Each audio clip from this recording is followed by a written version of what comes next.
Un pied dans le grand bain pour le MHR. La plus jeune équipe du top 14 doit dès à présent redoubler de détermination pour passer les barrages. Un match difficile les attend à Castres, encore invaincu à domicile depuis le début de la saison. Voilà, il faut l'aborder en essayant d'abord nous de mettre notre jeu en place, avoir une bonne défense qu'on a bien retrouvée contre Toulon. Je pense que ça va être capital et puis après ça sera un petit brin de chance aussi. J-2 donc avant cette rencontre décisive, l'équipe montpelliéraine déjà surprenante face à Toulon saura-t-elle réitérer son exploit contre des équipes ayant toutes gagné au moins une fois ce fameux bouclier de Brennus? Si on est bon, on ne gagnera pas. Si on est très bon, on ne gagnera pas. Si on fait un exploit, on gagnera peut-être. Donc c'est ça le niveau de performance qu'il faudra samedi. La pression malgré l'expérience de leurs adversaires ne semble pas entacher la confiance du groupe.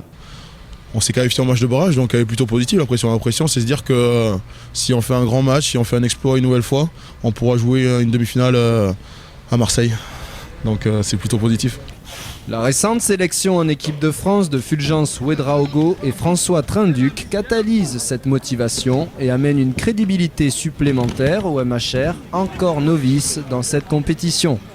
Nous on l'aborde avec confiance, sans pression parce que pour l'instant c'est que du nouveau pour nous. Voilà, le seul petit point négatif c'est que justement on n'a pas d'expérience dans ce secteur-là, dans les phases finales et les barrages, alors que Castres a vécu l'année dernière. D'autant plus qu'il serait malvenu de prendre une valise juste avant le départ en vacances.